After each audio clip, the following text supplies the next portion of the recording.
Hey traders, welcome to Charts and Coffee. Great to see you all.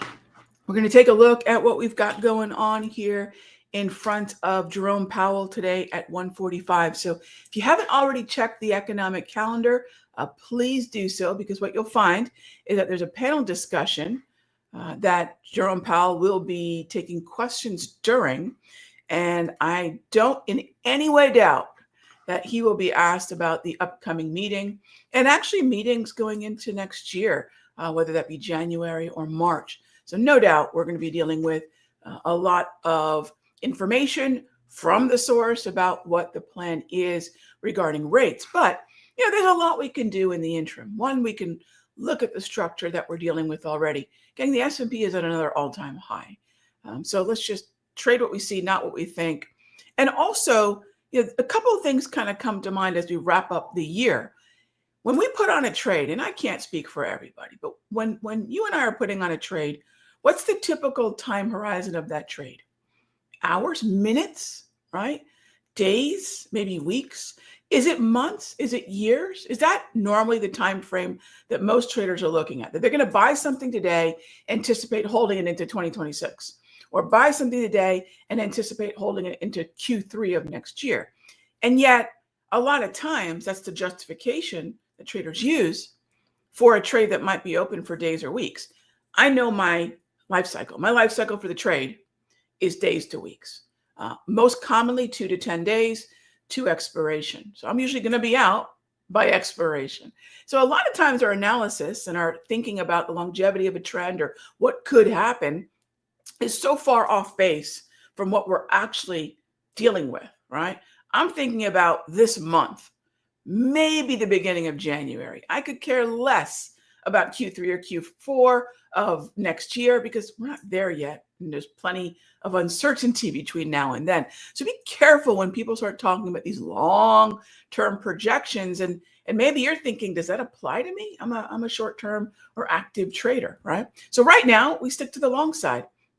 And that's going to be what we do. And I think the other thing we got to think a lot about is, how are you taking losses right now? And how good are you at that? How are you taking losses? And do you have the discipline to take the loss when the trade is no longer valid, right? And I was watching a documentary over the weekend. It was called Facing Nolan. My husband and I were watching this, and it was really, really good. If you're a baseball fan, as I grew up being, you'll love it. And I loved at the very end what they showed. So Nolan Ryan's got the most no-hitters at 7, which is a mind-boggling number. Most one-hitters at 12, 2 hitters at 18, 3 hitters at 31. Now, granted, he was pitching for almost a quarter century. But then, I loved this. Then they showed this next graphic. Over that time, he's also had the most stolen bases allowed. He's also had the most grand slams allowed. He's also had the most wild pitches thrown, right? So what we have to remember as it applies to us is, sure, we can talk about all the wins, but along the way, there are going to be losses. There are going to be things that happen, and there are going to be those wild pitches. And until we normalize that reality, we're always going to be doing the kinds of things that make us think that professional traders, full-time traders, expert traders, whatever it is you want to use, don't take losses, don't make mistakes. I've been doing this for 32 years. I do both of those things. It happens. We have to normalize that. We have to talk about losses, because if we don't talk about it, we won't get good at taking them. If we don't get good at taking them, tick-tock, you are going to blow up an account. You are going to have a big loss. So let's make sure that as we go into the new year, we remember, we want to be great. We want to be great at this. But along with the most no-hitters, we're going to have the most grand slams. And that's just the way sometimes it can go. We want to minimize, obviously, these mistakes. And one of the easiest ways to minimize the mistakes, minimize the probability of those big losses is, heck, follow the darn trend. That's it, gang. I would love to say trading is so much more in-depth and sophisticated than that. It just ain't, right? Follow the trend. It's probability. It's probability. Is every trend going to follow through? No, I got stopped out of 2 trades. Gosh, one on Monday and one on Tuesday. I got stopped out for little paper cuts, as we like to say it. No one loses a finger in our room, right? We're not adding to trades. We're not rolling. We're not morphing them into some kind of denial of the fact that the original trade idea just didn't work, right? Just take the loss. Kill the monster while it's small. Don't feed it, right? Now, by doing that, we can take advantage and benefit from the things that are moving in our favor.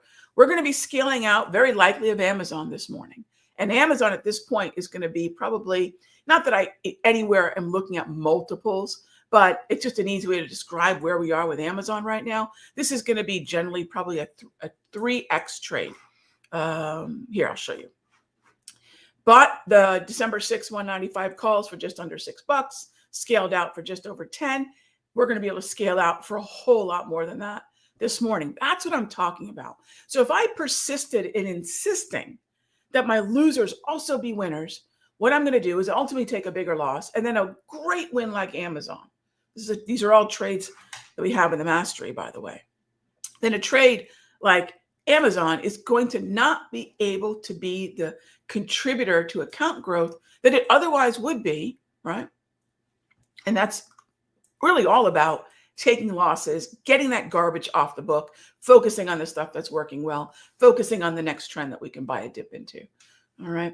So that gives you a pretty good idea. And, anytime we're talking about recaps here, gang, I'm always going to show you, we got to talk our book, right? Otherwise, if you want to know what I'm thinking and what I'm seeing, right, look at my trades. That will tell you more than any 20-minute breakdown of analysis could. This is what we're doing. Okay, Rog, you're certainly focused on financials. You've got some energy. You got some communications by way of Disney. Oh, okay, you got the one staple in Walmart. Got it. That's what you need to know. And the only tech it seems that you seem to like right now is Amazon, right? And so, having a philosophy of talking your book is gonna tell you all more about what it is I'm doing, where it is I'm focusing than anything else. And anytime I'm talking my book, there are always going to be the trades that we take into mastery, right? Okay, that said, let's talk about the NASDAQ for a moment. Is it able to really start to keep pace with the Dow and the Nas? With the recent breakout, and Meta and Apple are probably two of the more recent strength stocks in this Magnificent Seven group. Netflix has been moving higher. Amazon's been moving higher. And I shouldn't even count Netflix, but in terms of Magnificent Seven weighting, but Amazon's been moving higher and Tesla's been moving higher. But Apple, Microsoft, Nvidia, Meta, Google, they've really not been participating. But suddenly, out of this choppy sideways mess, Meta's finally launched out of its range. And so has Apple. And that's going to help the NASDAQ keep pace with the strength in the S&P and the Dow. The Dow is going to continue to be a lot more, maybe a lot more difficult right now, because it seems that as strong as financials were and as much of a surge we had in energy, that's waning a little bit. So be a little careful about that. S&P might be a really good combination of the general strength in energy, the general strength of financials, now accompanied with that strength out of technology via the Apple breakout and the strength in communications via the Meta breakout. So that's gonna help a lot. Keep an eye on the ES. It might be a cool symbol to take advantage of the reality of more sectors, more heavily weighted stocks participating to the upside. All right. So next up is thoughts on buying CRM, Salesforce. Yeah, Salesforce has been on the list that we've been talking about for a while. It's a spendy one, Nick, and I only mention that because not in any way is it my job to tell anyone what is expensive or not expensive in terms of cost of option. My job is to look at what I like to call the scalability of a position. How many traders could look at CRM and perhaps look at a whatever strike option.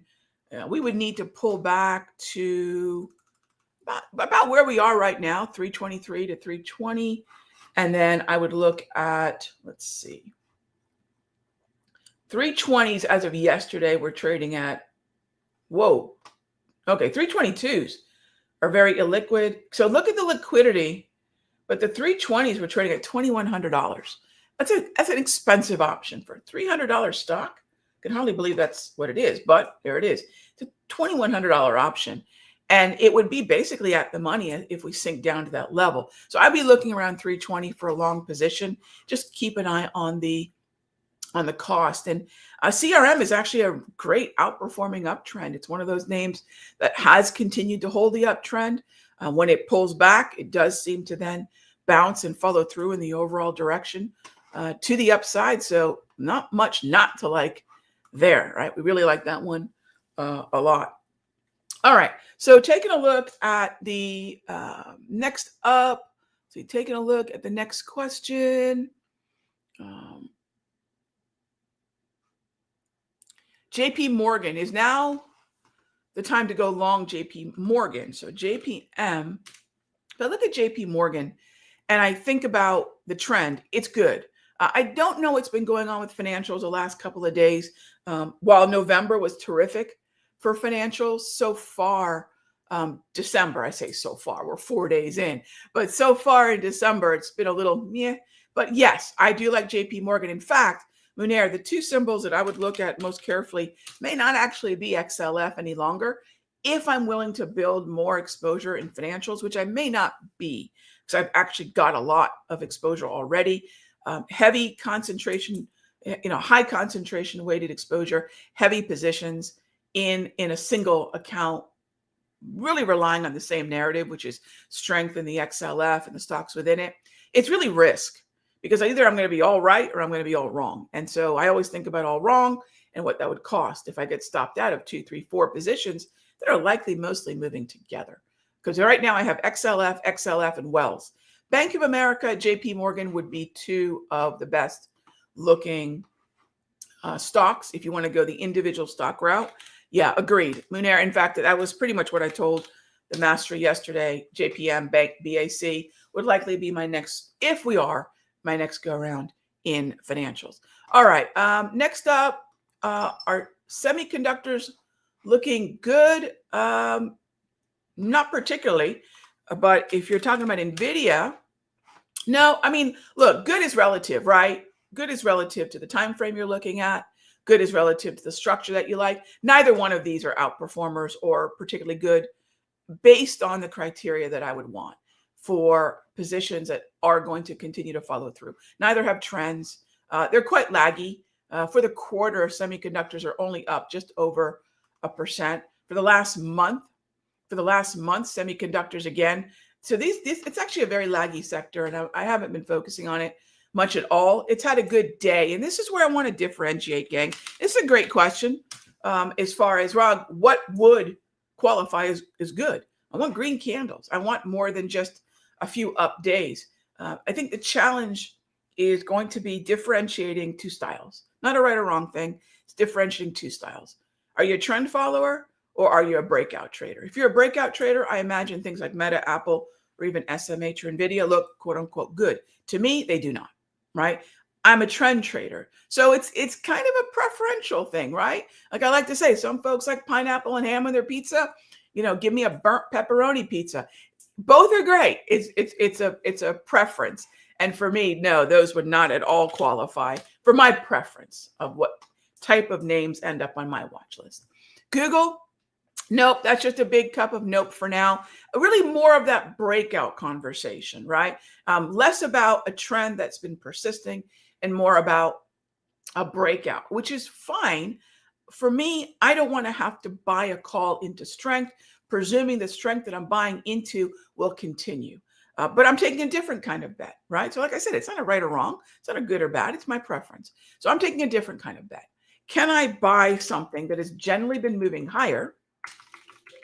We'll go back to Amazon for a moment. Can I buy something that's been generally moving higher, buy it on a dip with the presumption that I can find support from which, it will bounce? So they're both bets on something. The thing that I like about trend following is there's already an established behavior driving price action, and it gives it a modicum of, predictability, probability. There's a little bit more likelihood that if the psychology has already been bullish, that after a little bit of a pullback, that bullishness would resume. I kind of consider it physics 101, right? Physics 101. I would say what you're looking at with Physics 101 is a body in motion tends to stay in motion. But we don't want to buy it at high. So let's go back to, Munir's question about JPM, right? What do I need for JPM? I need there to be a pullback to support, kind of like what we had on the 20th, right? And then in this area, the last 2 days, we've been testing it. And by the way, the last couple of days, I've been looking at financials. And like I said, financials have had a tough December. But generally speaking, look at what it's been doing, right? And this is going back to the middle of October. So for the most part, if I think about 4, 5, 6 trades, right, since the beginning of October, most of them have settled at a support level and moved higher, settled at a support level and moved higher. So that's the difference. That's really the difference. All right. So, and again, that's the same thing we did in Amazon. All right. How about Lilly? I'm going to avoid healthcare, gang. All right. I'm going to avoid healthcare. So ultimately, what I want to do with healthcare, are there a couple names in healthcare that are a little less, dumpster fire? By the way, gang, healthcare in Q1 could be interesting. I just wouldn't focus on something weak now, anticipating that year end would benefit something that's been terribly lagging for months, if not most of the year. There are some individual names that have a little bit of strength. I would say ISRG has been the most persistent. So Lilly is still very, very heavy overall. If I would look at this particular, let's open up Lilly on the screen here. So if I'm looking at Lilly, there's 2 things I'm thinking about. Has this been a symbol that's followed the sectors it belongs to, or the indices that it belongs to? And is it following the sector? Well, yeah, the sector's heavy, Lilly's heavy. XLV is weighted in the Dow, XLV is weighted in the S&P. Is healthcare moving like the Dow and S&P, which by the way are doing what? They're moving up to higher highs, they're moving up to all-time highs. And that's where I say there's a disconnect. Could a rising tide eventually lift all ships? Sure, it certainly could. But if probability is the game, I'd rather find something that's already moving higher and focus on a pullback in that. So that's the difference between, say, Lilly and ISRG. Look at that. That's what I'm talking about, gang, right? So even if you have a sort of poor fill on something like this, since the overall direction has been bullish, since most of the candles are green, since the trends that we have seen have been up, right? That's where I'd say I want to focus on an ISRG over a Lilly. Again, it's not a matter of right or wrong.